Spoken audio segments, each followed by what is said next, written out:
Paul, a servant of Christ Jesus, called to be an apostle and set apart for the gospel of God. The gospel he promised beforehand through his prophets in the holy scriptures regarding his son, who was a descendant of David according to the flesh, and who through the spirit of holiness was declared with power to be the Son of God by his resurrection from the dead. Jesus Christ our Lord. Through him and on behalf of his name we receive grace and apostleship to call all those among the Gentiles to the obedience that comes from faith. And you also are among those who are called to belong to Jesus Christ.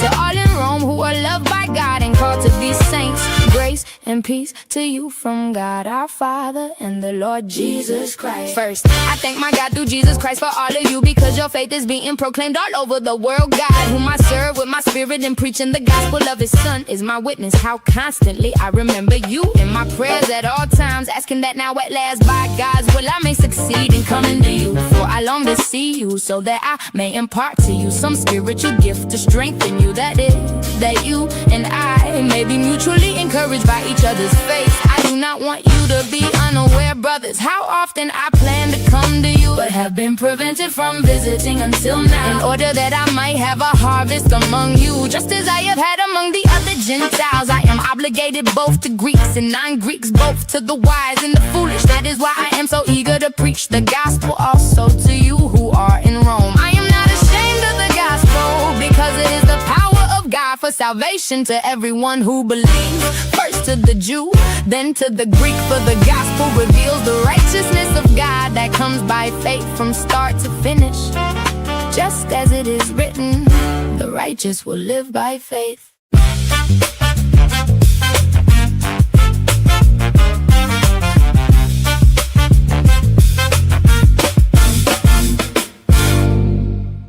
Yeah.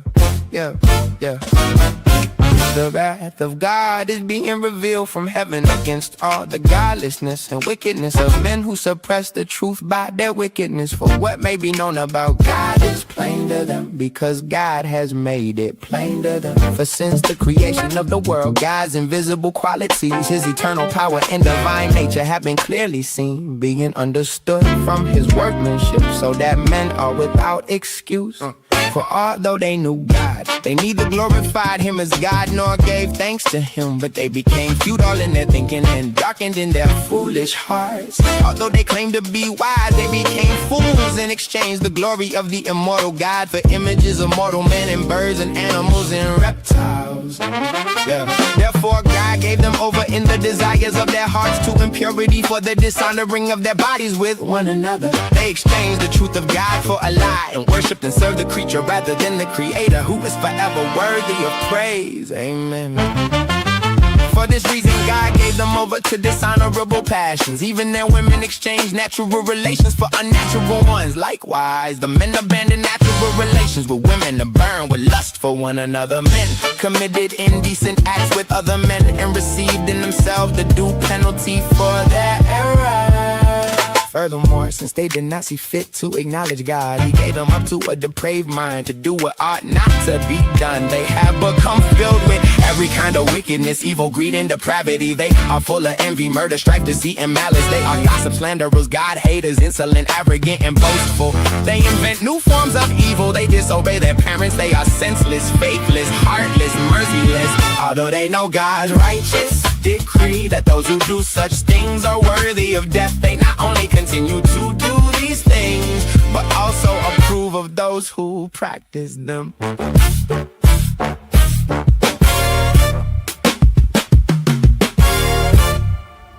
You, therefore, have no excuse, you who pass judgment on another. For on whatever grounds you judge the other, you are condemning yourself, because you who pass judgment do the same things. And we know that God's judgment against those who do such things is based on truth. So when you, oh man, pass judgment on others, yet do the same things, do you think you will escape God's judgment? Or do you disregard the riches of his kindness, tolerance, and patience, not realizing that God's kindness leads you to repentance? But because of your hard and unrepentant heart, you are storing up wrath against yourself for the day of wrath. When God's righteous judgment will be revealed, God will repay each one according to his deeds. To those who by perseverance in doing good seek glory, honor, and immortality, he will give eternal life. But for those who are self-seeking and who reject the truth and follow wickedness, there will be wrath and anger. There will be trouble and distress for every human being who does evil. First for the Jew, then for the Greek. But glory, honor, and peace for everyone who does good. First for the Jew, then for the Greek. For God does not show favoritism. All who sin apart from the law will also perish apart from the law. And all who sin under the law will be judged by the law. For it is not the hearers of the law who are righteous before God, but it is the doers of the law who will be declared righteous. Indeed, when Gentiles who do not have the law do by nature what the law requires, they are a law to themselves, even though they do not have the law. So they show that the work of the law is written on their hearts, their consciences also bearing witness, and their thoughts either accusing or defending them on the day when God will judge men's secrets through Christ Jesus, as proclaimed by my gospel. Grace and peace, everybody. We are back. You saw the thumbnail. You saw the title. You know what we're about to do. Let's get at it. Let's get active. Happy Wednesday to y'all. Happy hump day. It's been a great day. I see somebody said it's been a long day. It's been a busy day over here at Whitaker Park. We had a lot going on, but by God's grace, we got a lot of stuff done. I'm looking forward to it. Yes, last night after I signed off, yes, I went and worked out. I went and did my 2.5 miles. Yes, I got my shoes right here. And yes, your boy is going walking after I get done tonight. Because I got to look, man, I can't be 52 looking like this. It just can't be. So anyway, y'all gonna be on this journey with me. Follow me on my second channel. I talk about all of my physical fitness, my midlife crisis updates. But guess what? Y'all didn't come here today for that. Y'all want to hear what's going on? Y'all wanted me to introduce you to yet another great content creator. And I think I'll do that for you. I think I will. So let's get at it. Grace and peace to everybody. Hopefully you all had a beautiful day. Thank you so much for tapping in. Stay around to the end. I got another great song at the end. I'm trying some things out. So I'm looking forward to you emailing management. Let me know what you think about it. Do y'all realize I got all my lights on? There we go, man. What kind of production we got over here? we gotta set ourselves right, man. Producer Jason, get your life together. All right, let me go ahead with no further ado. Let me introduce you to my guest. Ryan Mauro is in the building. Let us go. How are you, my friend? I'm doing all right. How are you? Quite well, sir. Grace and peace to you. Glad you come by tonight. Thank you so very much. Now, you wouldn't put a jacket on. Now I gotta go look professional, man. I need to trick people into thinking I'm like an authority and a professional or something like that. I got you, man. Darn. All right, I'm gonna take a break. I'm gonna run and go grab me a sport coat or something. No. But then I'll look as authoritative. Trust me. I need you to dress actually more like a slob. Okay, there we go. Help me, and then I can be the professional guy and talk like I'm a professor. I love it. All right. Well, real quick, Ryan, just in case people don't know, you've been all over these YouTube streets. You've been everywhere. I appreciate you taking time to hang out with us today on the J-Wit podcast. Real quick, tell me, give us a little bit update. Who is Ryan? What are you about? So Ryan is someone who's having his own midlife crisis because I just turned 40. But congratulations. Thank you. I started my career doing intelligence analysis when I was 16 years old. That was back in 2002. Just kind of a miraculous thing that happened. I was obsessed with this topic of international security, intelligence, influence operations. And it's honestly like the only thing I've done ever. Like I don't have hobbies besides this. And so that just led to me working for different organizations, different nonprofits that are like think tanks. At one point, I had my own intelligence network working under me where I had a team of analysts. And nowadays, I'm a bit more on my own. I'm a senior fellow at a group called Capital Research Center that focuses on like nonprofits, particularly those that are extremists. So that dovetails with what I do. I do that a little bit of that part-time. But besides that, I have my own nonprofit, the Mauro Institute. So between that and my podcast and stuff, I'm trying to get things going on my own because the sad reality is that the biggest headache I've had is that because these things that I talk about involve both political parties in terms of employment and clients and business, you always have one side that wants to muzzle you. Like there's very few people that are like, hey, objective morality. It's like very tribal, where it's like, don't talk about Tucker, don't say anything negative about Trump. And then if I'm working with someone on the left, it's like, don't say anything bad about Obama. And it's just like, it does a disservice to people. You got to see the totality to understand what's going on. So, and I'm glad you brought that up. What would you say? Because most of us are like that. Sometimes I'm like that. I'm sure all of us to a degree. Don't talk about my team. Okay. Yeah. We can talk. The joke is, don't say anything bad about my brother. I'll say whatever I want to say bad about my brother, but you better not say anything bad about my brother. Yeah. What would you say what would you suggest, if you will, right off the bat, for people that like, hey, look critically at everybody by criticizing Ryan? I'm not saying I hate Ryan. By saying, hey, this is an area that Ryan might have a blind spot, or Ryan might not be 100%. I'm not saying that he's not a good person.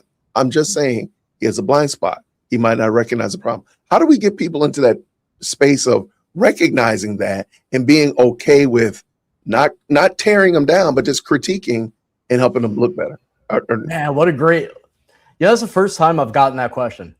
So okay. I would say, your life is going to improve. You get comfortable with people doing it towards you. Like that's one of the benefits of being a public figure. A little bit of one is that you got to deal with that right away, or you lose your mind. Most people lose their mind.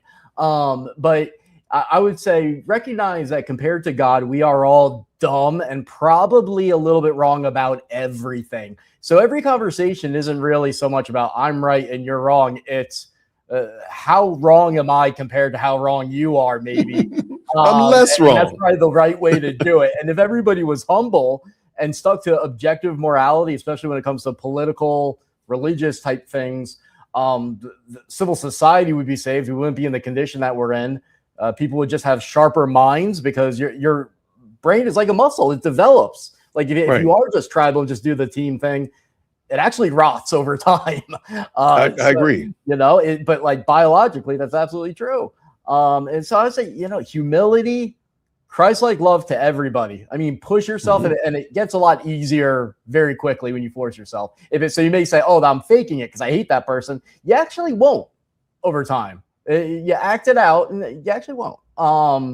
And that'll give you a good. It'll help you in life, but for this stuff, it'll give you a really good intellectual shield to keep out some of the tribalistic filth, but also the hostile foreign influence propaganda that everybody, including myself, is swimming in. And every single one of us has a flawed interpretation of something due to it, including myself.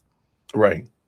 Like I'll tell you right now, like that guy right there, this guy right here, he's no good. But me, I'm good to go. I'm telling you right now. Oh, I totally agree.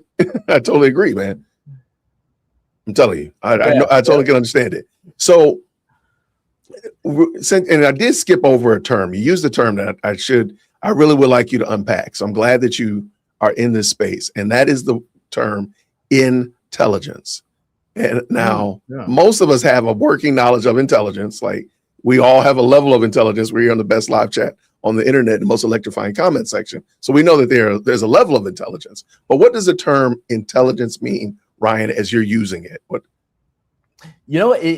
In today's day and age, it's getting fuzzier because so much is open source, meaning publicly available. Before, it used to be like anything that's like classified, secrets. Gotcha. That would be considered the information, the operation. But now the vast majority of information is publicly available. That includes information that previously would be classified.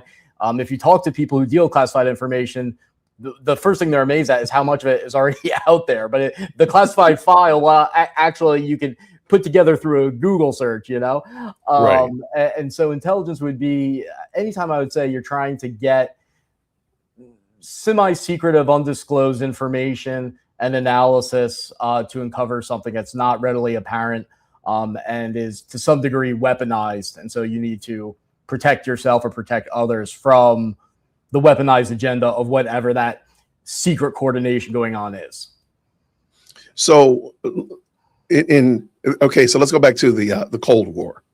So information was not readily available on these here internet streets, right? So we had to go and secure it, and intelligence agencies were filtering through all of this quote unquote information, whether it be from spies or from wherever they're getting this information, to understand what the next move is going to be. Is that fair?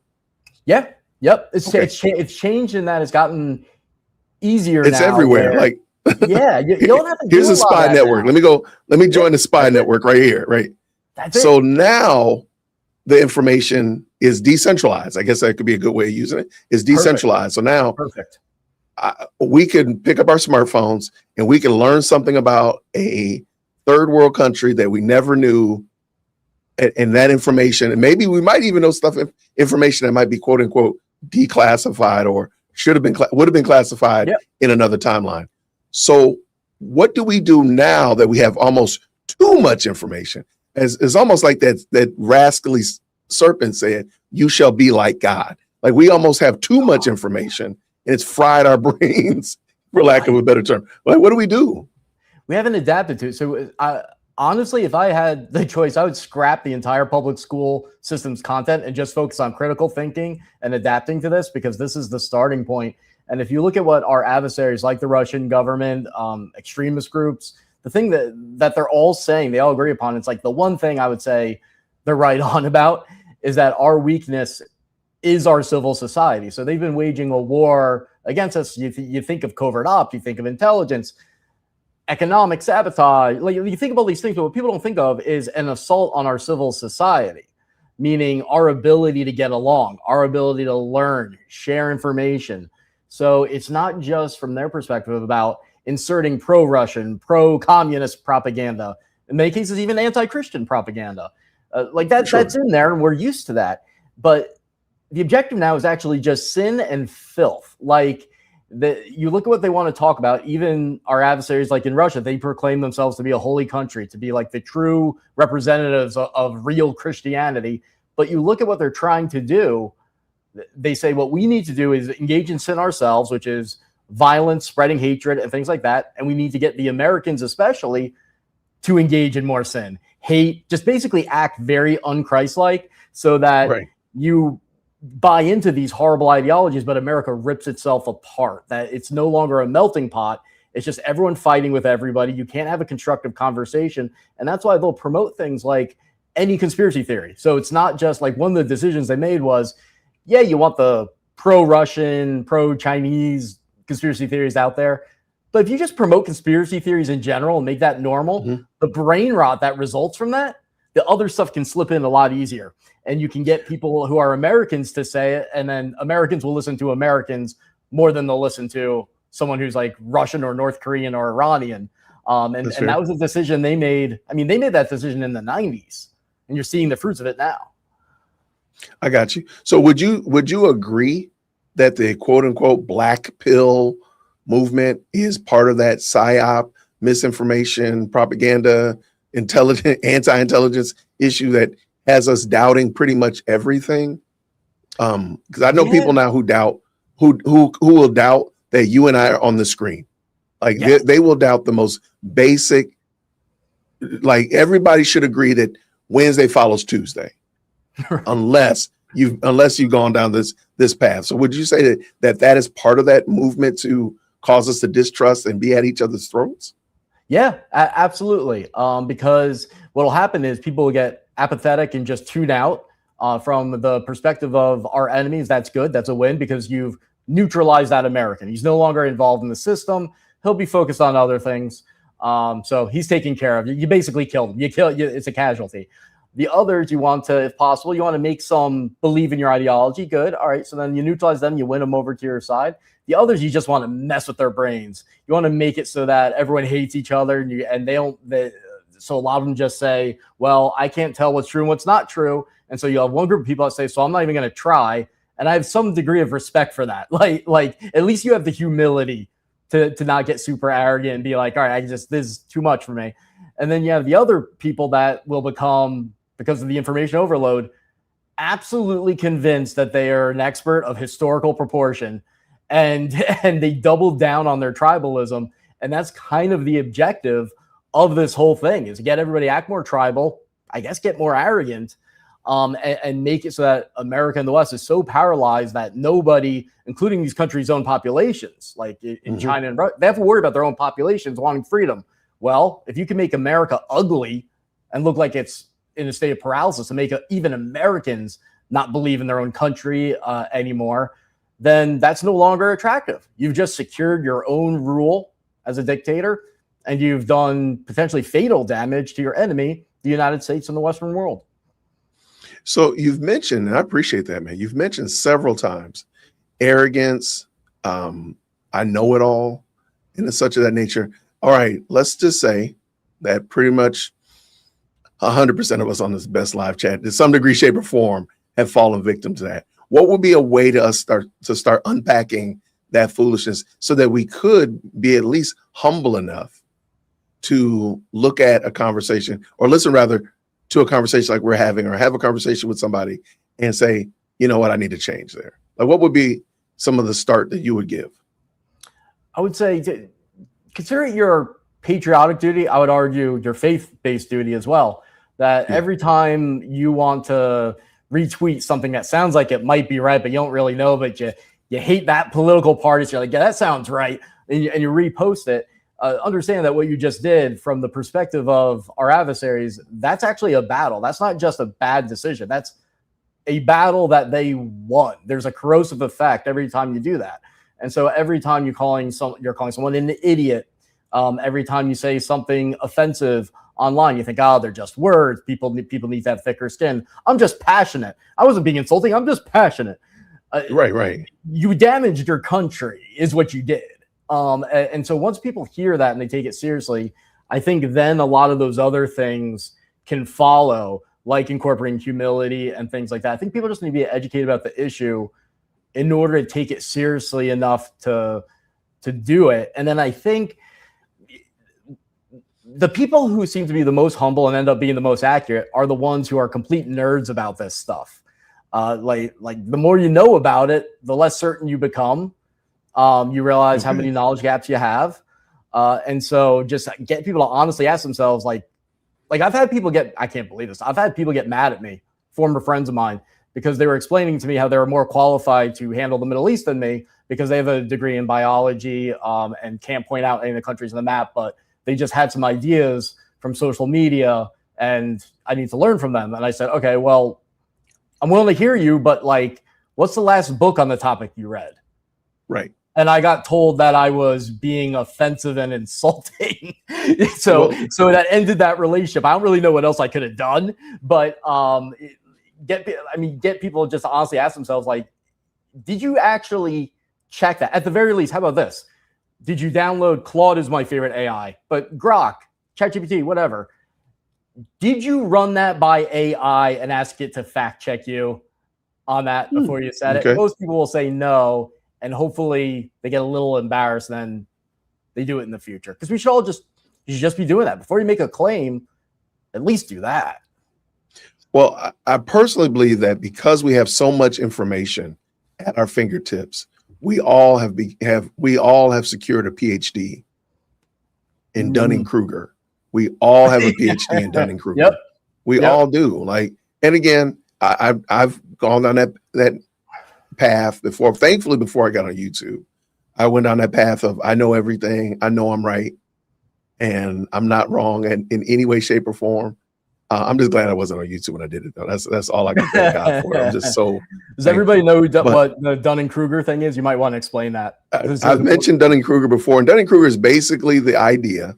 If you look it up, Dunning-Kruger, it's the idea that you know just enough to think that you know everything.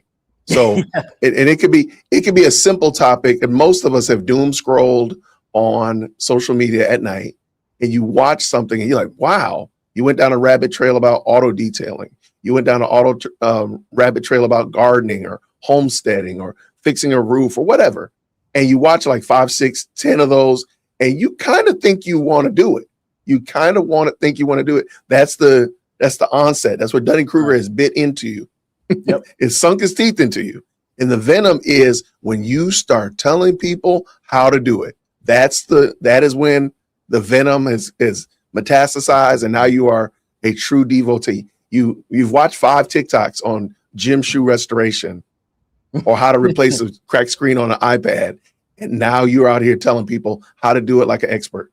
That is, I mean, that's just a simple, very comical way to look at Dunning-Kruger, but you can overlay that onto everything. Again, you watch 5 episodes of CNN, and now you're a geopolitical analyst. You've watched 5 Law and Crime, and now you're a pre-K law student. Those kind of things like that, where you are now an expert. And the last, I guess, good indicator that you know that you have Dunning-Kruger is when you argue with experts about it. When you see a lawyer when a lawyer explains something and you wag your finger or go at your keyboard to tell them that he or she is wrong, that's a good indicator that you are in terminal Dunning-Kruger. Terminal, where you can't say, oh, wait. Okay, now Ryan is an expert in this area. Let me step back. Let me submit to his wisdom because he knows more than me. Nope. You argue with an expert. That's a real good sign that you are on the path of Dunning-Kruger. Yeah. That the other good test is if you can't effectively argue the other position and cite evidence for it, the one that you don't believe in, you haven't researched it, because that position wouldn't exist unless there was evidence and solid logic for it. You may think it's crazy, but honestly, if you're saying it's crazy, that usually means you have failed to grasp why people believe it. Correct. So I'd say if you can't write a 5-paragraph essay with cited sources justifying the point of view you are against, then you have not done the due diligence of fairly considering the other side of whatever that is. And let me also just add, if you're not able to, not only can you write a 5-paragraph, but you've never actually, personally, I think the first step to that is the fact that they've never looked critically at what they actually believe. But everybody thinks that they have. That's the thing. Right. You ever ask someone, you'll never hear someone say, no, I haven't thought about that. Yeah. And so a lot of the time people don't know why they believe what they believe. Yeah. And they've never actually taken the time to unpack, why do I believe this idea? Why do I believe this concept? Before they can even argue about whether or not somebody disagrees with them, they themselves don't know why they believe it. And then therein is the rub. That's where the problems, in my opinion, start off. Now, there's a lot of other little nuances, and I'm not saying by any means or measure that this is a broad brush, but I'm saying, like, again, just stop and think. Just ask yourself, as you're dealing out here in these social media streets, are you demonstrating? Do you actually know what you're talking about? And again, even if there's a possibility that the information is in a book over here, that still doesn't mean that I know it. Right. That just means the book. That just means the information's over there, and I can go get it and I can cite it. No question, no problem with that. But even in that, I'm just reading what Ryan wrote. I'm just reading what Martin Luther wrote, what John Calvin wrote. That doesn't mean I fully understand it. So me being able to cite it and point it out in a book, chapter and verse and context still doesn't mean anything because I don't understand it. So I appreciate it. Thank you for unpacking it. So that's why I say that these people have a PhD in Dunning-Kruger, because a lot of times we haven't actually. It's a good way of explaining one of the core elements of the problem. Yeah, and there's an intellectual problem as well, because I mean we are the probably one of the first generation that has so much information available to us, but yet understand so little. And I hate to say it, but I think it all started with Ford, and Ford had the idea and the theory. Yeah. Henry Ford had an idea that he didn't have to be the smartest person in the room. He just needed to know where to get the information from. Okay. And I might be misquoting him, but I do agree. I do agree that being able to find the information is key. That's what our various social medias and our various search engines are for. The problem is we're not humble enough to admit, like, hey, Ryan, I don't know that answer. I'll get back to you tomorrow. Can I get back to you tomorrow? Can I give you a call back tomorrow? And I'll find the answer to that. No. I'm going to argue you down left and right and center all the way, argue you down all night, rather than say, hey, you know what? I don't really know that. Let me go find out real quick, and I'll be back. Or do you mind if I take a few moments to find that resource for you, and I'll come back and tell you why I believe X, Y, Z, ABC. But there's a level of humility, and we mentioned that earlier, that this generation, I'll just say this generation, but I think just society as a whole lacks, because we don't actually have the humility to say, I don't know. Right. Because I don't know is an answer. I don't know is an answer. Let me go find out. And now I'll go grab the book and I read it like, that doesn't actually say what I thought it said. That's actually how I start. Confidence levels too. When people ask me about things, I try to stay away from, unless I can like really prove it, saying this is that for sure, because people like those firm answers. I'll be like, yeah, I'm about 90% confident this is what's happening, or it's 60, or I'll say, it was 90. Now I'm kind of like, I'm getting towards 70. I would say trust the people that have that. First of all, trust people that change their minds. I know that's unattractive, and like if you talk to a publicist or an advisor for any of this type of stuff, they say don't do that. Like, you want to be strong and super confident. Those people tend to be less accurate. You want to see people struggling with these ideas in real time, doubting themselves, changing, going back. You need to see that in order to trust someone. Otherwise, it is just an exercise in their ego and them just enjoying the platform. But especially value the people who give ranges of confidence, so that you take the journey along with them in trying to figure things out. And so, all right, that I can be, he's certain about, but that he's pretty sure, but, not as much as he's certain about these other things. I got you. Now, I'm going to slightly disagree. My philosophy has been to give a solid, firm answer, but say, hey, I'm open to being wrong or being corrected. So let's say, for example, is today Wednesday? Yes, today is Wednesday. Oh, in that sense, but let's just pretend that somehow or another, some reason or another, I'm not clear or certain that today's Wednesday. Yeah. Okay. Let's say for whatever reason, I'm like, you know what? I'm pretty confident today's Wednesday. So I'm going to answer your question with a yay or nay. I do believe that the scriptures say, let your yes be yes and your no be no. So I'm going to say, yes, today's Wednesday. Now I'm going to go, if you don't mind, I'm going to go grab my phone. I'm going to go grab a couple of calendars. Let me look at it and see.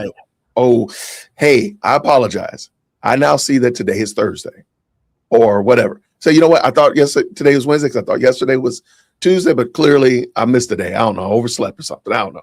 But I like giving firm answers on the front end and always just say, hey, but I'm open to being wrong. As Luther said, like that would be, because you're talking about a data point. So like if I'm saying, in 1987, did this Russian intelligence operation launch? Yes. Okay. Yeah, that's firm. But I would say whenever it comes to any type of theorizing where you don't act like what's happening now, what's this person's agenda, especially what's the strategy if it's not publicly declared, you have to recognize that's not something you can know 100%. You might be like 96%. You can't know it 100%. Something, whether it's Wednesday, is the sky blue? Sure. How old am I? 40. Am I male or female? Used to be one of those. Used to be right. Well, I'm gonna tell you right now, Ryan, without actually knowing a whole lot more than that, and I don't need any more confirmation. You're a guy, so I just want to let you know just in case that if that salves your conscience, you're a dude. Thank you. I'm glad that I come off that way. Giving male energy. All right. So, Ryan, one of the things they brought you on most people's radar is that you have been discussing. You were one of the first people to really make what I'm going to call the Russian connection. I need a good movie reference because there was like the French Connection, and that was a real good one. That was a funny one. But I need a good Russian one, From Russia with Love or something. I don't know. We need a. Oh yeah. Remember the French Connection? I didn't come up with a good Russian. From Russia with Love, the James Bond movie. Right, it's a James Bond movie. Yeah. Yeah, because I made a thumbnail with Candace when she was dealing with the Macrons. It was called the French Connection, and it was actually pretty funny. So I need one. So down in the comments, let me know, y'all. Please give me a good Russian joke or movie that I can make a thumbnail out of. Okay, so you were one of the first people to point out the Russian connection with one lady, Candace Owens. Do you mind unpacking that a little bit and explaining? Sure. So let me preface this by saying I don't actually care about her too much, but she's the perfect window into what's happening on a broader level that virtually nobody knows about, which is this Russian influence op. Some people know about now, but more broadly, it's Russia's czarist TSAR, like a dictator, czarist Right. Christianity that they're promoting that has anti-Semitism in it. And it's basically the premise is that Putin is good, Russia is wonderful, but it's also a holy government because in free societies, you know, look at America, it's filled with filth. I mean, Russia's society is worse, but they play upon Hollywood as all right, well, Christianity is dying. Traditional moral values are dying in the West. Why? Because there's freedom. So if you really care about your faith, you need to care a little bit less about the Constitution in your country and embrace a little bit of dictatorship. Otherwise, you're not a true Christian. The true, authentic Christianity enforces it a little bit more so that people don't all go to hell in a handbasket. And so Candace Owens is just, they're trying to make her the tip of the spear of it, actually. But she's just a good way for me to, I mean, it's fascinating to go through the connections, but I'm aiming to make a light bulb go off for people to realize how we're being attacked and what's headed to your church, because that type of thinking is spreading very rapidly. But I started with Candace just coming out being pro-Russia. Like she just started being pro-Russia openly. It was crazy. Noticeably, it was actually shortly before Russia invaded Ukraine. And she said, you know, I'm thinking about becoming a member of the Russian Orthodox Church, which most people don't understand the significance of that. I mean, first of all, how does she even know what that is? Like she's not into this topic. So I knew someone was feeding it to her at that point. But that's also been controlled by the KGB and communists since forever. Like it still is. Yeah. So if you say I'm an American, it's like I'm thinking of joining the Russian Orthodox Church. That's not just spirit. Like you're saying I'm thinking of becoming a member of the communist apparatus in Russia. And so then I just followed who she was hanging out with, and it just became so fascinating. All the Russia-linked people that appeared in her life since 2018 on, until we eventually ended up in this scenario this year where she took a very deceptive trip that she lied about for a very suspicious trip to Russia that I thoroughly enjoyed blowing up in her face, because she said it was a family vacation. To Russia. Yeah. And I was already highlighting some of her connections to Russia, but what I hadn't said publicly was if she's getting sued and is going to lose those lawsuits, like virtually everybody thinks she will, I looked at every option. So I'm like, what can she do to preserve her wealth? What is she thinking?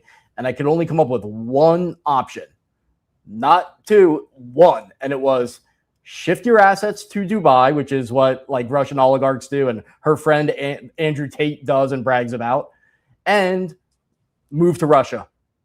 And so when she started talking about how living in Russia is just like living in America, and she started saying all these propagandistic things that go even beyond your typical pro-Russia propagandist who will have caution. They'll be like, you know, I don't agree with everything Russia does, but America's wrong. Like that's a typical pro-Russian propagandist that they have at least that. She doesn't have that. And so I knew I'm like something is going on. And then when she announced she was going to Russia for this family vacation, and within 24 hours, I found out the real reason she was lying. She was actually going to an event that Russian intelligence organizes every single year. Jeffrey Epstein and his Russian assistant used to help organize it. Oh, wow. And it's a spot to recruit Westerners into their influence operations. That's the purpose. It's the most secure spot you can go for secret meetings with Russian collaborators year round. If you don't want to go inside a government building, which is just like, it's too obvious, then what do? You go to this big event. And that's where she was going. And before she left the US, I released that information and it went very viral very quickly. But most people focused on the fact she was lying about it and how it was weird that she was going to Russia. Only a portion understood the bigger dynamics here of, I think she's planning the option to move there, but even if she doesn't, she's still part of the czarist Christian offensive against the United States and against the body of Christ. Wow. Okay, I'm going to go back to, that was very interesting. I'm going to come back to that for a second, but I do want to tell people, when we were talking about Dunning-Kruger effect, right? People that know just a little bit and they preach it and talk about it as if they're experts. Candace Owens. Pick a topic that Candace talks about. Pick a topic and you're probably somewhere on the spectrum of Dunning-Kruger. There's very little that I believe this woman actually knows in her being, in her soul. what she says about Christianity, what she says about Islam, what she says about fill in the blanks. You would be, if you looked at Candace and you've ever wondered, like, how does she get away with this? That is Dunning-Kruger literally in 4K on steroids, as I like to say. That is it. So just take that and run with it. Check it out. Come back. Email management if you disagree. So and that's who they target, by the way. Like the intelligence services that do this stuff, they look for that. And if you look at how every Russia-linked person who has appeared in her life since 2018, when this began, and they began looking at her and saying that's someone we can work with, they all praised her in the same over-the-top ways that normally, like if someone came to me and started saying, you're going to go down in history as the biggest freedom fighter of all time for having liberated both black and white minds from slavery, I get a restraining order. Like the Russia-linked people that appear in her life from then all the way up until now praise her in ways that sound cartoonish and like a complete joke. But they're obviously sharing notes because if you're trying to recruit or build a relationship with someone, you're not going to take a gamble acting that weird and creepy because you might repel them. But they all know, praise her in the most obnoxious, unbelievable, puke-worthy way, and do it publicly, and it works. Every single one of them does it, and it's specifically the ones that are linked to Russia. So there's some information sharing going on, and that also encourages her to be worse. Like, I couldn't believe it when she said, I knew she was arrogant, but when she said, someone put together a compilation of like the more new age wacky stuff she was saying about how her and Charlie Kirk had superpowers and things like that. She actually Milk said, Bar did. What's that?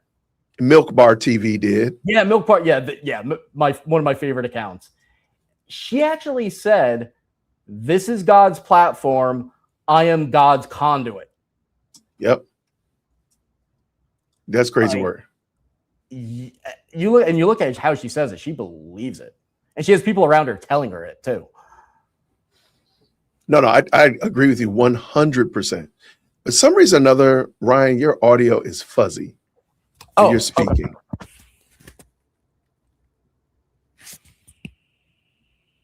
And I don't want that to lessen. I don't want your speaking to have Dunning-Kruger effect. What I'm going to do is I'm going to drop you back just for a second, and I'm going to just give me a thumbs up when you're good.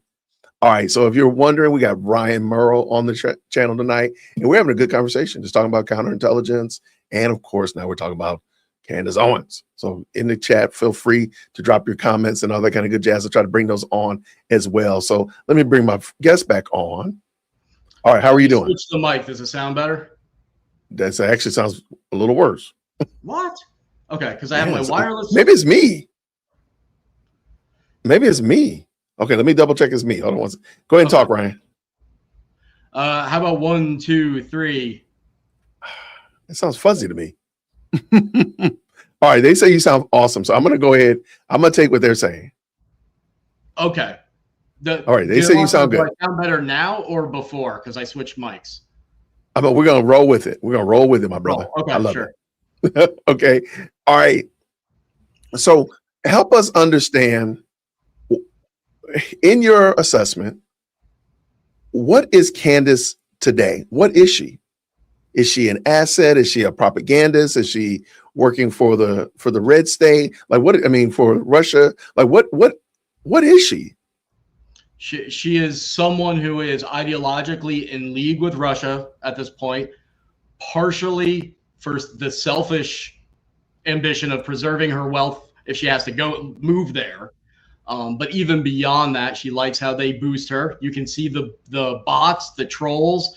I mean, Russia's official propaganda networks and Iran's amplify her. Like that's part of the reason she has a big audience. She knows that. Yeah, for sure.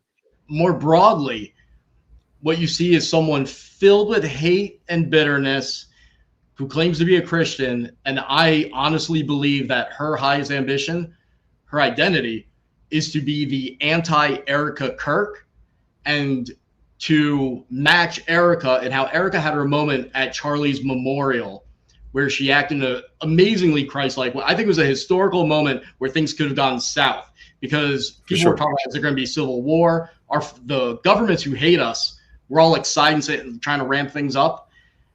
And Erica goes on stage with the American flag behind her, Trump's up there, and she forgives the terrorist who murdered her husband, and she meant it. You look at how she did it, and like people say she has acting classes like that.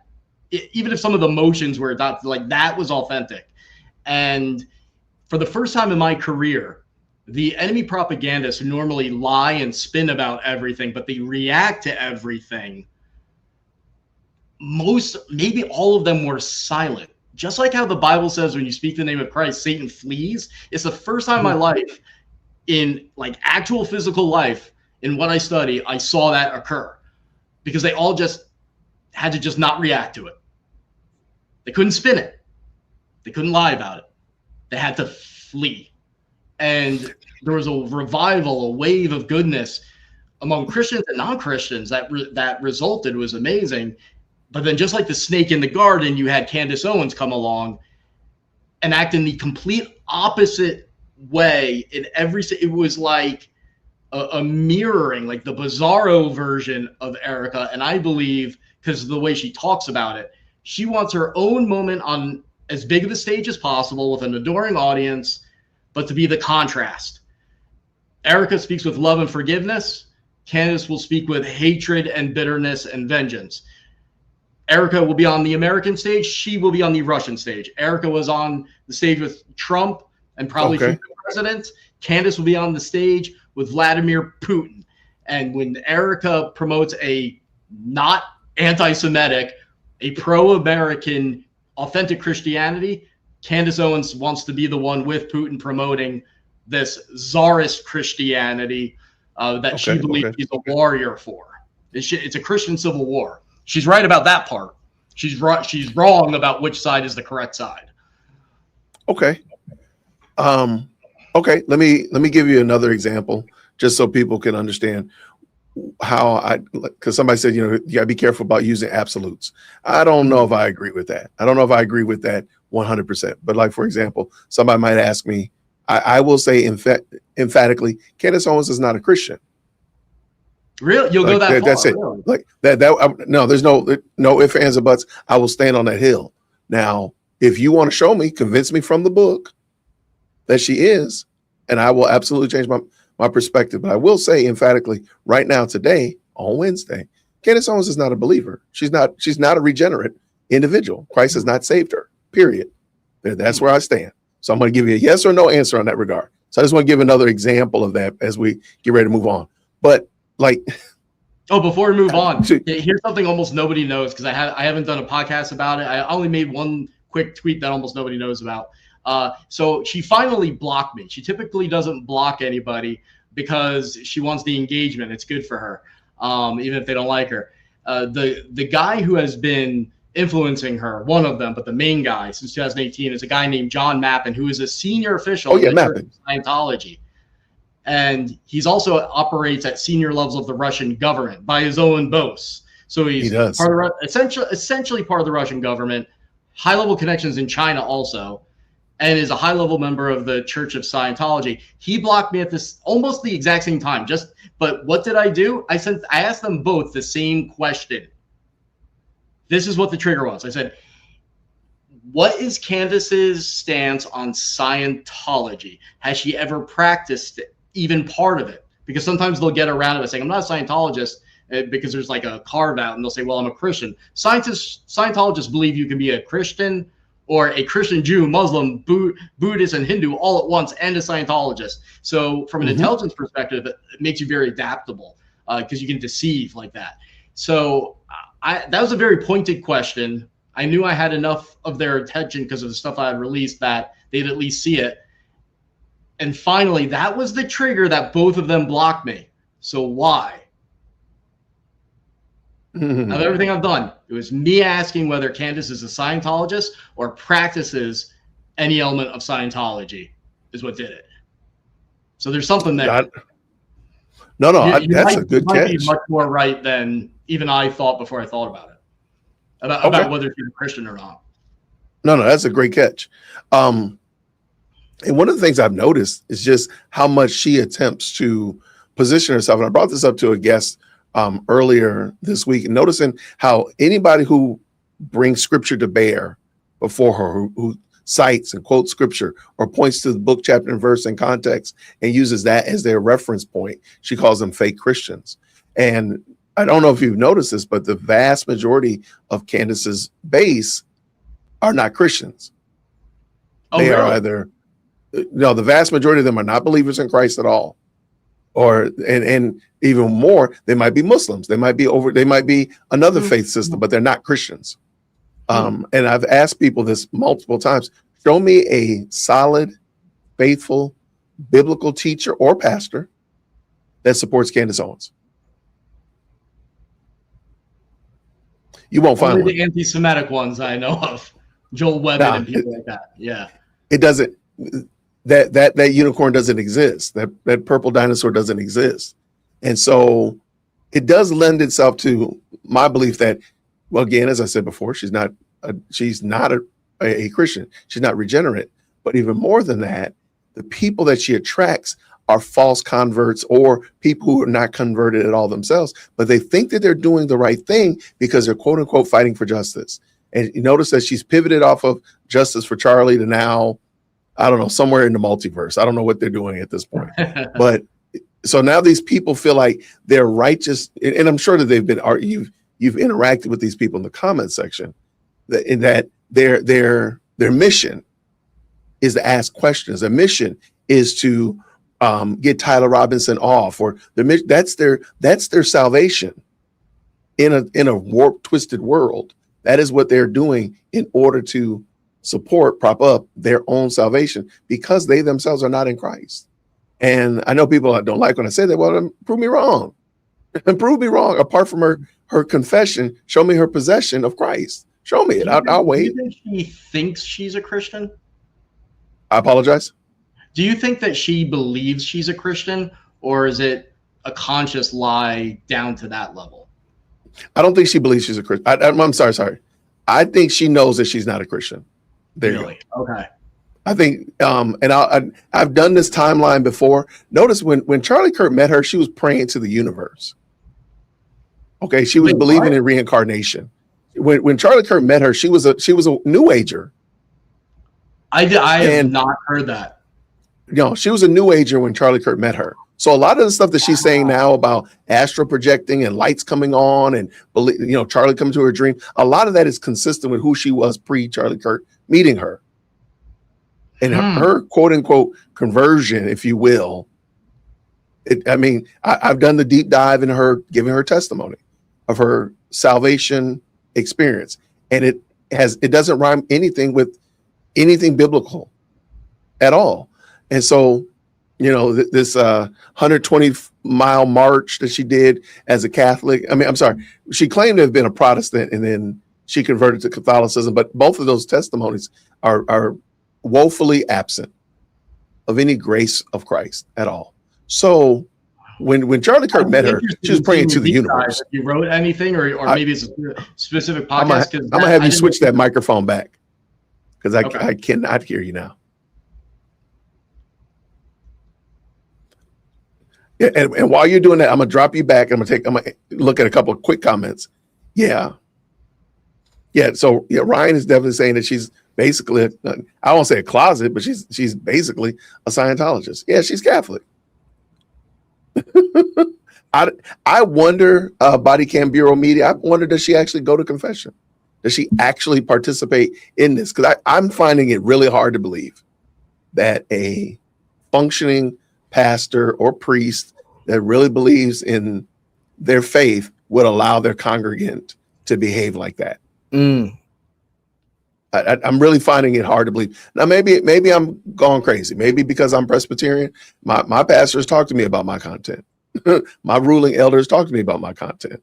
I don't understand why her hacking it don't talk to her about hers. Mine talks to me about mine. What's going on? So that one just seems weird to me. All right, let's bring Ryan back here. See if this audio is right. I'm back to the wireless mic. Does that? It's got to be me. It's got to be me. Let me see something. I'm going to switch. Go ahead, Ryan, talk. How do I sound now, guys? Maybe in the chat, people can let me know. Everybody else says they can hear you. It's got to be me. Maybe I need to put myself in timeout. Let me do this. I'm gonna let you have a drum Just solo. hand it over I'm to gonna let you, it's me. It's got to be me. I'm gonna let you have a drum solo, Ryan. So I'm All gonna let right. you talk to the audience for a hot second while I reset my microphone. I mean my audio. 1 second. Okay, so what I'll do is I'll give you guys some highlights of my podcast that kind of tell this story that I think you guys will appreciate. So I launched the Counter Offensive, my podcast, about a month ago, because when I discovered the evidence that she was likely planning to move to Russia, and that she was not telling people that she was meeting with the company that does that for people, especially Americans. Like, that's who she stayed with when she went to Russia. So it wasn't just the Russian intelligence event that she went to. That was a cover.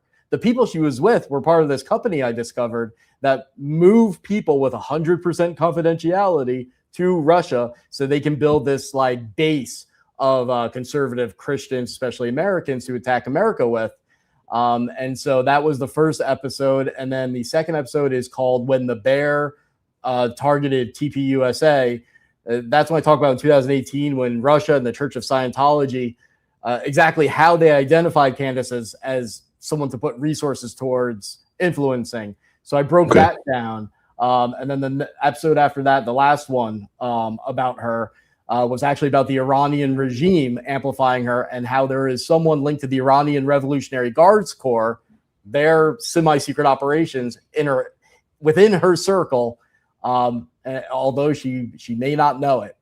So that's kind of my plug. But that's the type of stuff that I cover that if you find the story interesting, you can find that out on those 3 episodes. I love it, man. Thank you so much for that. I appreciate it. It had to have been me. Do I sound okay now? You sound fantastic. So Beautiful. Let's go back and rewind. Right. Let's rewind the last 30 minutes. No, just kidding. Just kidding. Right. Let's redo the last 30 minutes. No, it was something with me. I don't know what it was. I got some gremlins in my system that I probably need to excise out. I'm probably this weekend tearing the whole system apart. Demons. But that's why I don't even mess with Candace and they're attacking anyway, man. Like Wormwood, man. Leave me alone, Wormwood. What are we doing? Wormwood. So I want to start a campaign calling her that. If I knew how to make things go viral, that would be so funny. No, I think it would fit. It would fit. Yeah. Or you can call it Screw Tape, and then more people would be. They would, or what was the other? There's a couple of demons names in there. Yeah, definitely Screw Tape. I think Screw Tape would stand out. People remember that because from the book. So as we look at Candace, what's something that people, in your opinion, Ryan, they have wrong about her? What's something as you look, and you could be like from what aspect, you just pick an aspect, but what is it about her that people just don't understand or they just have the wrong viewpoint on?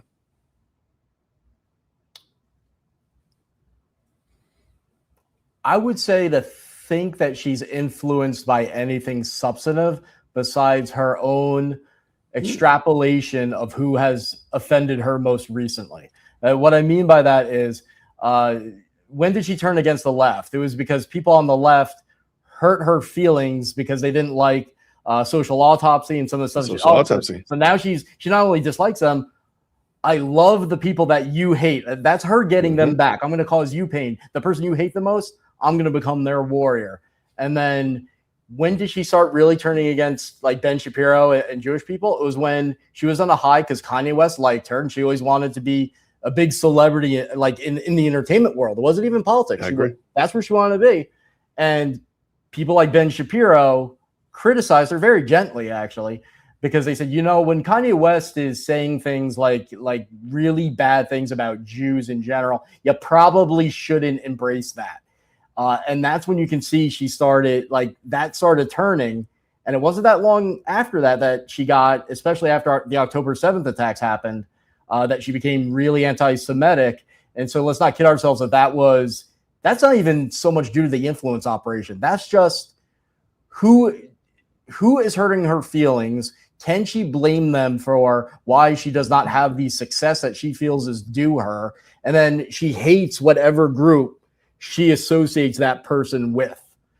And that's the constant pattern here. Why did she hate Christian Zionism? Why that happened? Because Christians criticized her by siding with Ben Shapiro. So it's like that was the trigger. Why does she hate Trump so much?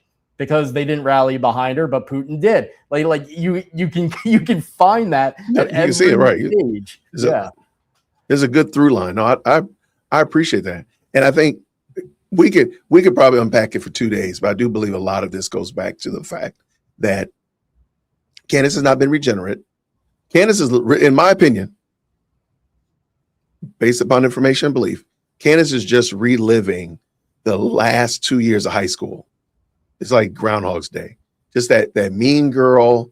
I have daughters, and I can tell you right now, mean girl thing is real. It is real, and I've seen it with their peer group, their friend group. When they get turned up, man, it is something different. I try to keep my daughters away from it, but I'm just like, man, like it's like she's reliving that little segment of life where you're a little bit autonomous. So you're getting out here, you're able to go to the game by yourself, you're able to drive, you get your little parking spot at the school, and you're just mean and vicious. Girls are different. Girls are mean to each other at a different level than boys are. And That's true. If you're a parent in the chat, go ahead and say amen, because I know I'm right. You can go ahead. I've also dated preaching. women, so I've had friends that are women also, and yeah, it is something that guys cannot relate to. It takes a long time for us to see it because they're always 10 steps ahead of us. So if they're manipulating things and doing friendship wars, you usually don't see it if you're a guy like me, unless you have a sister. I don't have a sister until it's too late. And you're like, oh, I see this. This was in motion for months. But you make a point that I'm now thinking that might be worth exploring on a more deeper level, because I would say, yeah, she acts like the mean girls. Like I've made that comparison, but you said she might be stuck there, and I'm wondering. Maybe is there a psychological condition we can tie to it? Maybe something happened there. I must tell you. I'm going to tell you. People stuck like that. I'm going to tell you. Again, this is Jason based upon information and belief. Ryan, do you know that Candace Owens was a victim of racial attack by some boys in high school when she was in high school? Yeah, then she got arrested for harassing them back, if I understand. If I remember right. Yeah. Right, but remember, and you know that she sued the school district. Remember that? Yeah. And got about $30,000, I don't know, $21,000, whatever. She got that. In my opinion, that sealed the deal right there. That event, that transgression, let's just say from sophomore to senior year, that sealed the deal. Everything else behind there, everything before then was all locked in right there in those 36 months, because she found out that being a victim pays. And being a mean girl pays. And she got all of this clout. She got, there was a press conference, the news was all around it. And the great thing about it is everything was sealed. So nobody can go back now and look and find out who were the boys, what did they say? Can we hear the audio? What did they show? What was the evidence? None of that is available. So she's literally she literally was just springboarded out onto the stage, if you will. Now there's tons of variations of this. Yeah. There's tons of variations of this, but I really believe that she's just reliving this over and over and over again. Take this situation and apply it to Turning Point. She said something about the failed art student of Germany got run out of Turning Point. She goes to Glenn Beck, gets run out of there. Goes to Ben Shapiro, gets run out of there. And the same thing just keeps happening over and over and over again. The common thread is Candace Amber Owens. That's it. So how come other people will have things like that happen at that age? Why would she be stuck? And especially with the struggles she's had that are self-inflicted over and over, why would that result in an inability to learn at all? So let me real quick. I apologize. It was PragerU. I apologize. I said Glenn Beck. Yeah. That said PragerU. Sorry about that. But I mean, we could look into her family structure. She had some family turmoils that everybody has. Nobody who's been alive for 3 minutes and 8 seconds has not had some kind of family struggle, some kind of family turmoil. Everybody's not living sunshine and rainbows. So, but I don't think that because of some key elements, because she also tells a lot of stories about her family. But do you know the family that she talks about the most, Ryan? No. Her grandfather. I remember her saying that she was mostly raised by like grandfather or something like that. So what's the logical question that one would ask if I told you, Ryan, that I was raised by my grandfather? That my parents, there's a problem there. There's a problem. You have any idea There's what a it problem was? with my mom and dad, and we don't know what the problem was. We never see them. We never hear about them. And we also never hear about parents, you know? And we never hear about grandma. We hear about granddad. Now, Right. I have family members, I have loved ones that are in my life that were raised with their grandmothers. They'll extol their grandmothers, especially the highly melanated community, Black people. We tend to extol our grandmothers more than our grandfathers. But you hear about the granddad. You rarely hear me say I was raised by my granddad. A lot of people say I was raised by my grandma. And again, this is just a little bit of semantics, but it just doesn't comport with. It's interesting. It doesn't comport with Black culture. It doesn't comport with Black society. It doesn't comport. Most people say I was raised by my grandmother. And of course, granddad was there. Granddad was out in the field working. Granddad was down at the mechanic shop. Granddad's a part of it, but most people would look at grandma and say, I was raised by my grandmother. She was raised by her granddad. Where's your grandma? And better question, where's your mom and dad? Yeah. Because periodically throughout the stories, she'll bring up mom and dad. Mom will pop up. I'm sorry, she'll bring up mom. Mom will pop up, but why are you with your granddad then? Yeah. That makes no sense. So these are things that I just like, hey, maybe we should unpack you just as much as you unpacked Erica and your false, phony, and fake analysis of Erica. Maybe we should look into you. But this is the last thing that I bring up to people. I think a lot of the stuff that she does is projection. A lot of it. Well, yeah. And we know that a lot of the things that Candace, like the subject that Candace loves the most, that she gets the most fulfillment out of is what, Ryan? Candace. So if she can't talk about Candace, because it might cue off to me people if all I talk about is Jason.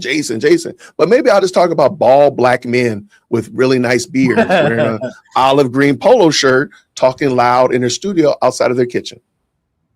I'm not talking about me, but boy, those olive polo shirt wearers, man, they really are great people. Right. Great. And I bet you they're really great dads.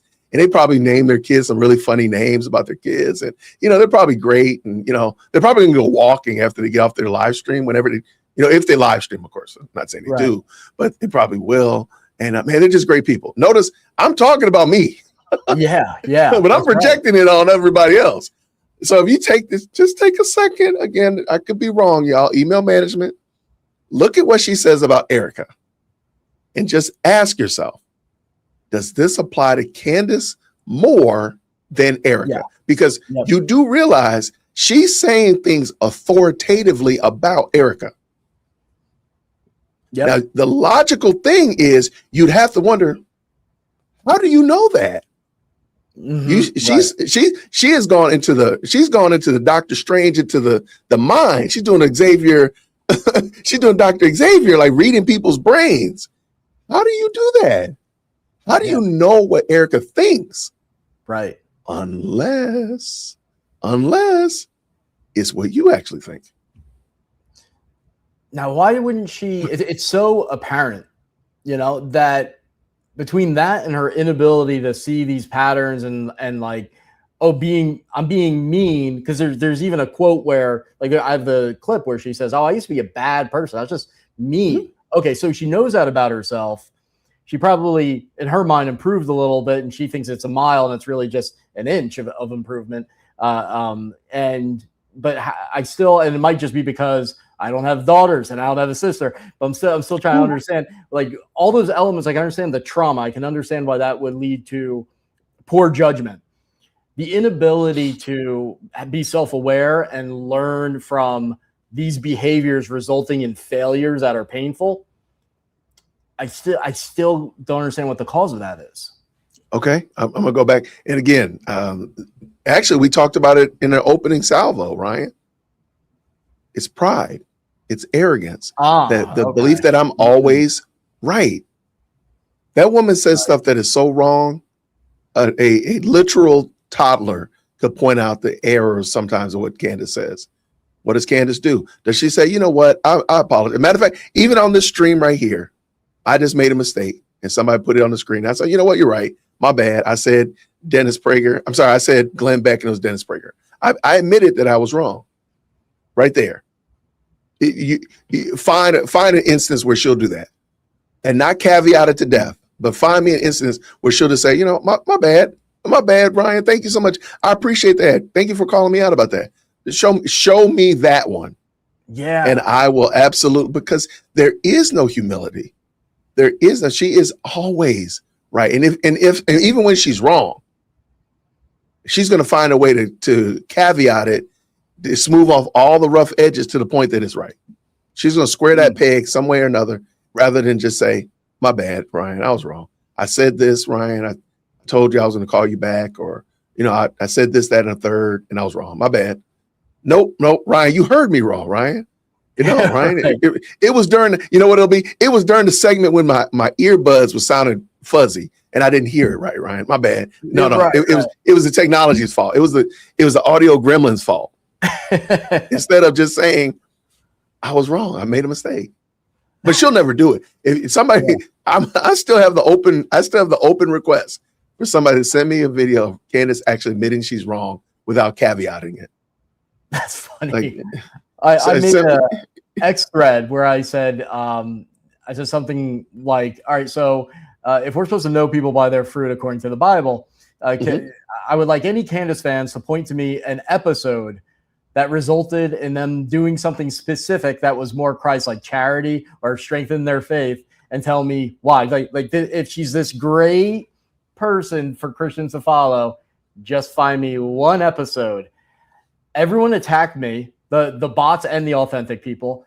I only got about 3 answers, and it was all just, the episode after Charlie was killed, because you saw that she was sad and she was on a crusade for truth, and I'm like, that's not, I asked for specific, that's not. let me give you a better example. All the hundreds of comments, everyone just saying like, oh, you're ugly, you're gay, you're a Zionist, all the insults. That's all I got. And then those were the answers I got, was just pointing to the first episode that's most famous that comes to their mind, rather than being like, oh, I really liked that lesson on this, and that really made me do this differently. Nope, none of that. Because it doesn't happen. So this is not to correct you or anything like that, but I would probably approach that a little bit different. And so sure, it's fair to say a person who is full of the Holy Spirit should behave in a certain way and should have some kind of manifestation, if you will, or evidence of fruit in their life. Is that fair? Sure. Yeah. Mm-hmm. Okay. So if I were, to make it very simple, if I live here in the South, I should have some fruit and evidence that I live in the South. Yeah. Right. I don't live up north. Right. So, or if I'm married, there should be some fruit that I'm married, and my fruit is in the kitchen banging some pots right now. I don't know what they're cooking, but they're in there cooking. So there's the fruit of my being married, because that's where they are. So I'm gonna bring this in just to show you maybe a different way to approach that question that will help them be a little bit more. So hey, here's the fruit of the Spirit. Yeah. Now the funny thing is, and a lot of people skip over this, is that when Paul started writing this in 16, he also gives the fruit of the works of the flesh before he gives the fruit of the Spirit. And it says this, but I say, walk in the Spirit, and you'll not gratify the desires of the flesh. But the desires of the flesh are against the Spirit. The desires of the Spirit are against the flesh, for these are opposed to each other. And this is the ESV. And it's Galatians 5:22 is where we're getting to keep you from doing the things that you want to do. But if you're led by the Spirit, you are not under the law. Now the works of the flesh are evident: sexual immorality, impurity, sensuality, idolatry, sorcery, enmity, strife, jealousy, fits of anger, rivalries, dissensions, divisions, envy, drunkenness, orgies, and all things like these. Okay.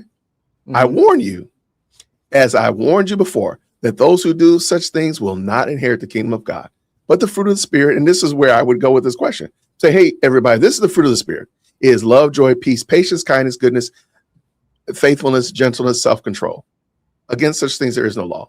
Can you show me book, chapter, and verse in context? Send me a clip of Candace exemplifying any of these fruit.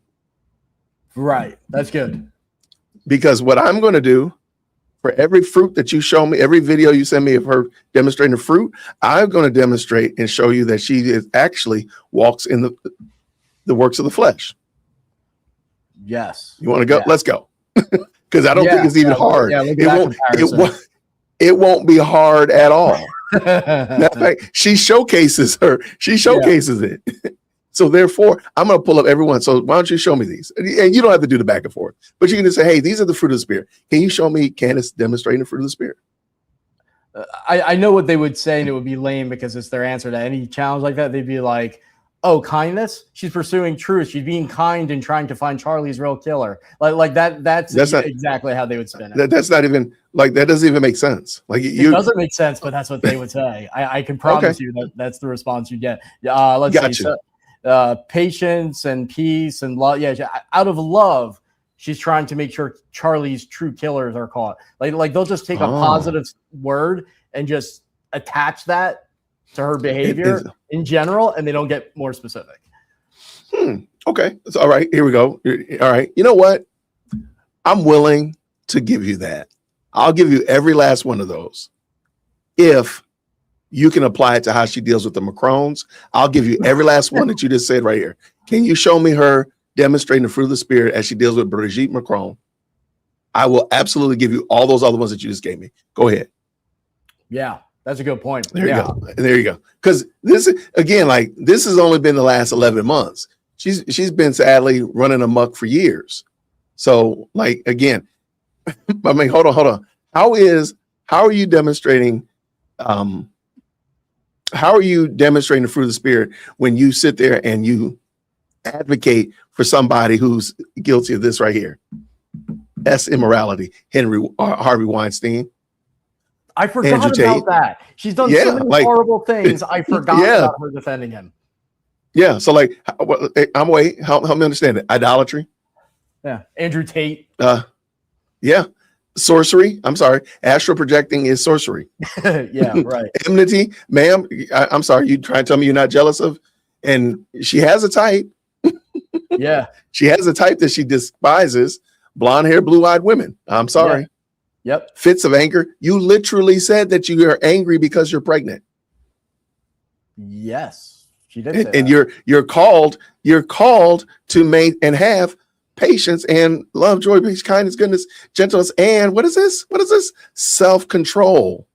Not only self-control when you're not pregnant, not only self-control when you don't hit your thumb with a hammer or step on Legos in the middle of the night, but all the time demonstrate self-control. Yeah. I'll wait. She admits she has her biggest weakness. It was actually, she reiterated this in a conversation she had with the Russian Orthodox Church channel when she was in Russia. It actually did seem genuine when she said her biggest problem is like not wanting revenge, which she feels like wrong. And she kind of spins it to make it sound like, oh, I'm righteous. But the way she said it, there was just a little glimmer of truth in her eyes that I don't normally see. That something was going through her mind. She's done something that she is not proud of related to that in the past that I saw come out in her eyes just a little bit for about 2 seconds. Yeah. That's not even a reach. Again, like I said, and we've said it before, she's a queen of projection. Oh yeah. If you take everything that she says about Erica Kurt and just strip Erica's name out of it and overlay it over Candace, are you stretching it? Are you making it work? Or does it fit like a glove? Yeah. That's the question. Fits like a glove, yeah. It's going to fit like a glove. By her own words, though, like what she indicts herself when she says she admits she has a problem with self-control if it involves revenge and vengeance. And I'm just saying, I've heard her say it before, but this one time I saw her say it, it's just for that brief moment, I was like, ooh, there's something going. I can tell she's thinking about something specific. And I don't think it was Erica or anything. There was some there was like a little insecurity I had never seen before, which tells me that as bad as she is, what you see publicly in terms of vengeance, privately, it seems it must be much worse. Even worse. No, I totally believe that she's tormented by her past. I believe she's tormented by the same demons that infest her. So they empower her and embolden her, but I do believe she's tormented by the same ones. She probably had. I could imagine what living with her is like. Oh I can my imagine. God. I can imagine. I often But said, you know how people say the rumor that George Farmer is gay? I say, I don't know if he was gay when he got engaged to her, but based on her behavior, I'm pretty sure he's gay now. Because right. He's like, look, being, like a guy married to a woman who acts like, imagine what an argument is like. Imagine the thing that she's having trouble forgiving you for, that some mistake you made. Like, I don't know how anyone could be in a marriage with her and be like, you know what, I want like another relationship, a romantic relationship like that. I want marriage. Right. How can you be happy ever? So there's a common thread, and I apologize to all the women in the chat. I'm going to just say this right now. It's commonly known that women don't generally admit they're wrong. There's some that do, but as a broad brush, I got my big old broad brush here, ladies in the chat. Most women will not admit they're wrong. Okay, it just happens, and I know it to be true over here at Whitaker Park.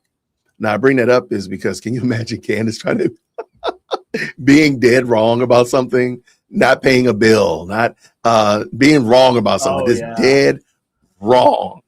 Yeah. And George like, honey, you're wrong about this.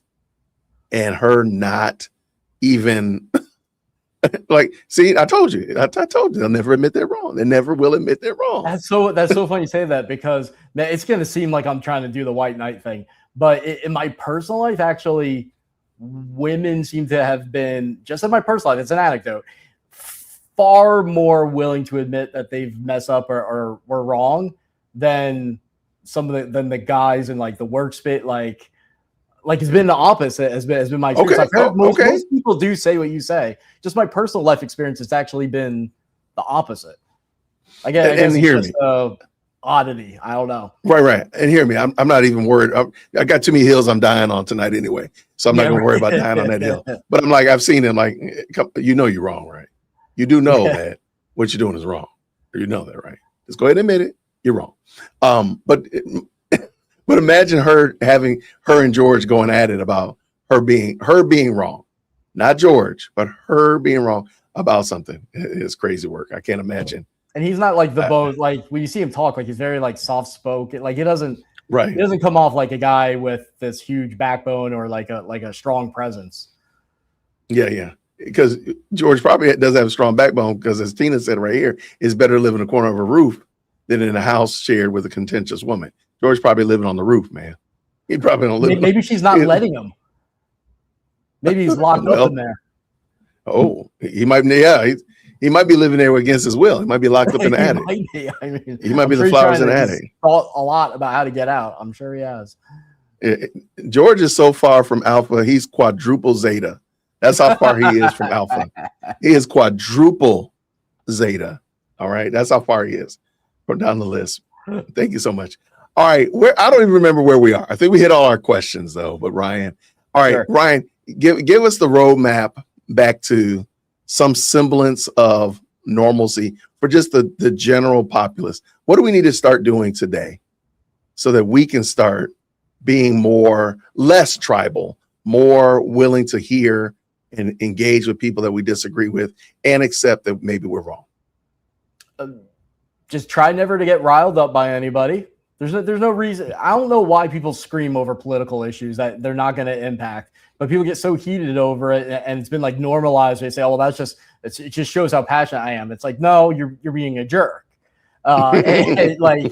So temper that down. Recognize that, especially if you want to convince someone, people hear you the more relaxed they are. So if you're getting someone wound up, like don't think you're winning an argument or you're making any progress. You're not.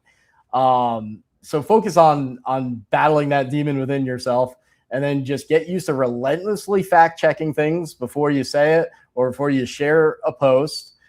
Be humble, and like I said, recognize that, especially if you believe in God, we are all very dumb compared to God. If that's what truth is, objective truth is God, then you can be certain we are all wrong about everything. It's just a matter of to what degree we are. Facts. Got you. I love it, Ryan. Thank you so much, man. Sure, thank Ryan, you. that was good, man. Thank you. Thank you so much, brother. That was fun. Yeah, it was. It was right. a really good conversation. I enjoyed it. if the moderators have been dropping the links in your chat, so hopefully everybody will definitely go over and check out what Ryan's doing on his YouTube channel. What's your best? This is a good question. What's your best social platform that you're on? Which one do you really like? X, Ryan Mauro, and then YouTube, Real Ryan Mauro. Got you. Okay, so you're primarily. Thank you so much, Tina. You're on YouTube and X. So if you don't go to X, if you're anti-X, have no fear. You can go if you're anti-X, you have no fear. You can find them here on YouTube. But no, I like that because I've noticed a lot of people they do have one platform. Like myself, I'm mono platform. I really like working, putting all my effort and attention into YouTube. But I do understand that there are other people who are on other platforms. So I just want to make sure we give you an opportunity. So y'all go check them out on X. Yes, dust off your X profile, your little X login information. Log in and follow Ryan and then log out. Okay, just help. I'm on Facebook and the other ones too. Just my favorite RX and YouTube. I got you. Well, thank you, man. I really appreciate it, man. I want you to have. Thank you again. You're welcome whenever. If you ever want to hit me up, we can have a conversation. We'll come on for Friday Night Lights one time. We'll sit around, watch some body cam footage, and crack jokes. That'd be a lot of fun. Cool. Yeah, we're doing body cam this weekend with Natalie, so that's going to be a good one. Cool. Doing some body cam footage or whatnot. But Ryan, again, thank you so much, friend. Here's your website as well.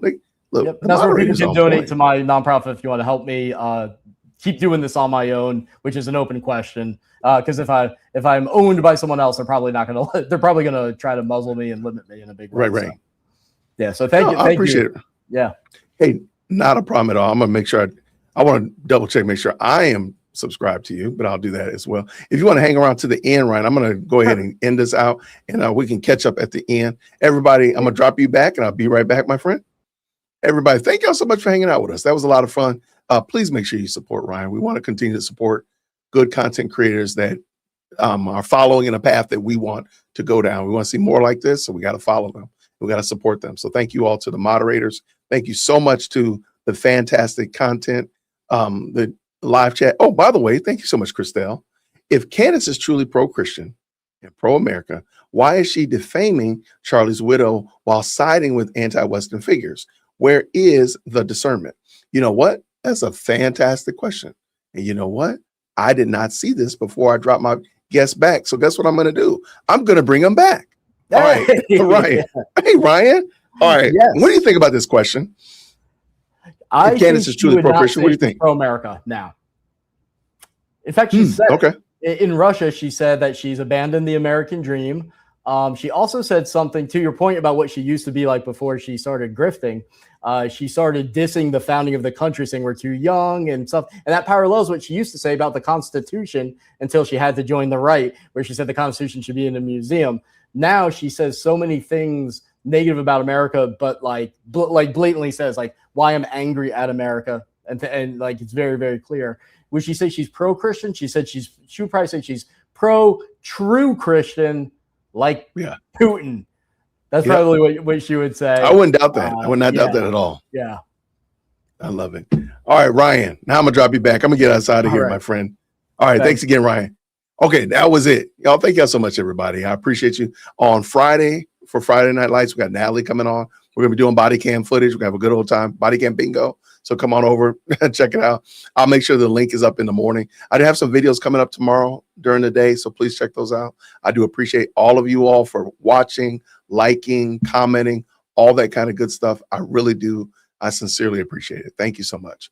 Thank you so much to the moderators. If y'all could do me a favor on your way out the door, please make sure you tip your waiters.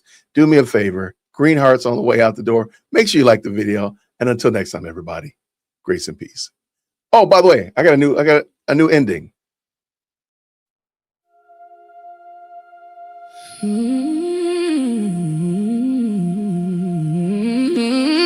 These are the Proverbs of Solomon, son of David, king of Israel, for gaining wisdom and discipline, for comprehending words of insight, and for receiving instruction in wise living, and in righteousness, justice, and equity, to impart prudence to the simple, and knowledge and discretion to the young. Let the wise listen and gain instruction, and the discerning acquire wise counsel by understanding the proverbs and parables, the sayings and riddles of the wise. The fear of the Lord is the beginning of knowledge, but fools despise wisdom and discipline. Listen, my son, to your father's instruction, and do not forsake the teaching of your mother, for they are a garland of grace on your head and a pendant around your neck. My son, if sinners entice you, do not yield to them. If they say, come along, let us lie in wait for blood, let us ambush the innocent without cause, let us swallow them alive like Sheol, and whole like those descending into the pit. We will find all manner of precious goods. We will fill our houses with plunder, growing in lot with us. Let us all share one purse. My son, do not walk the road with them, or set foot upon their path, for their feet run to evil, and they are swift to shed blood. How futile it is to spread the net where any bird can see it, but they lie in wait for their own blood. They ambush their own lives. Such is the fate of all who are greedy, whose unjust gain takes the lives of its possessors.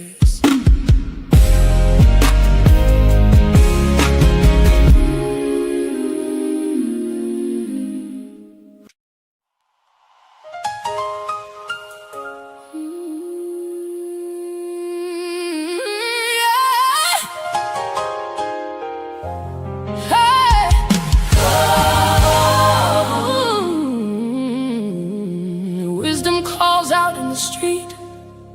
She lifts her voice in the square. In the main concourse she cries aloud. At the city gate she makes her speech.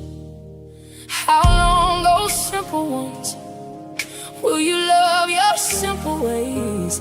How long will scoffers delight in their scorn, and fools hate knowledge? If you had repented at my rebuke, then surely I would have poured out my spirit on you. I would have made my words known to you, because you refused my call, and no one took my outstretched hand, because you neglected all my counsel and wanted none of my correction in turn. I will mock your calamity. I will sneer when terror strikes you, when your dread comes like a storm, and your destruction like a whirlwind. When distress and anguish overwhelm you, then they will call on me, but I will not answer. They will earnestly seek me, but will not find me, for they hated knowledge and chose not to fear the Lord. They accepted none of my counsel. They despised all my reproof. So they will eat the fruit of their own way and be filled with their own devices. For the waywardness of the simple will slay them, and the complacency of fools will destroy them. But whoever listens to me will dwell in safety, secure from the fear of evil.